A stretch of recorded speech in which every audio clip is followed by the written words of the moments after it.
Hey,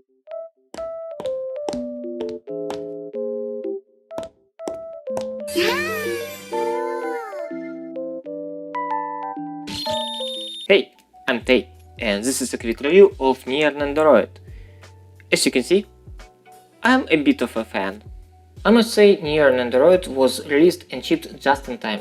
I just finished the 5th playthrough of the Nier Replicant version square root of 1.5. I cleared the original game only on YouTube, so it was a fun experience. But is the Nendo fun? Let's find out.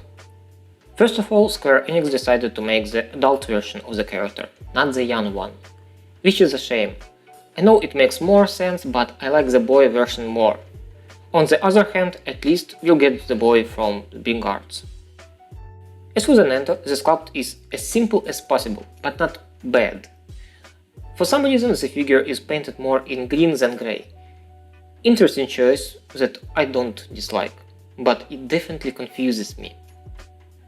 The articulation is standard with one interesting point. The shoulders are supermovable, and I like this idea a lot. In my experience, supermovable elbows are crap, so it's nice that Nier doesn't have those. But shoulders? They add so much to the possibilities to pose him. The additional hands, arms and legs are coming in separate bag. It's still unusual to me. And while we're on the topic of what comes with Nendo, you can notice that Nier comes with a bigger stand.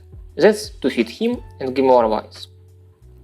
Next, this Nendo comes with two faceplates, the standard expression and the determined combat expression. That's how the Guzmel company describes it at least, because for me the second expression looks like madly annoyed one.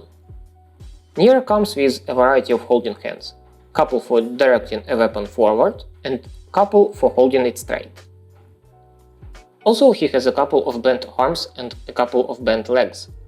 With some effort, you might even make him sit. In fact, I really like this approach. I said before I believe that Nendoroids are better without a fully articulated body, but they do need bent limbs. The first accessory is the Kusanagi sword. I mainly used the Phoenix spear in the game, so I don't really care about it. Also, it's important to note that the sword has bare minimum of details and paint. The next accessory is the Beast Curse spear. It has bare minimum of details and paint too. Are you noticing a trend yet? Grimoire Weiss, one of the best characters of the game, is another accessory. And it also has bare minimum of details and paint. The weapons look nice, but Grimoire is too far from his in-game appearance. Fortunately for me, I have Grimoire Weiss by Big Arts, but I don't recommend getting the action figure just for the accurate Weiss. And the last accessory is the Dark Lens magic effect. I like how it's a little transparent, and I wish there were more of it.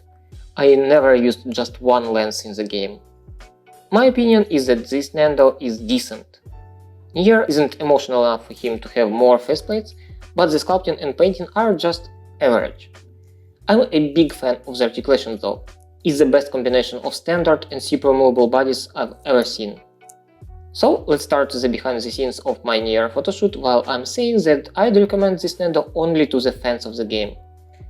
It's really cool that Square Enix are finally making Nendos, but the production is still rough. And as you can see, I decided to shoot Nier outdoors. The truth is that I had to reshoot this photo. The first photo was okay but lacking. The composition was off, there was not enough air around the character, Nier looked not as good as he could. So now you're watching my second attempt with the same setup. First of all, I really like this big rock in the park. It looks so good for shots with any Nier character. I do hope to bring more of them here eventually. Secondly, I brought a tripod and white reflector to the shoot. As you can see, I was shooting against the sun, and the actual scene got a lot of heavy shadows.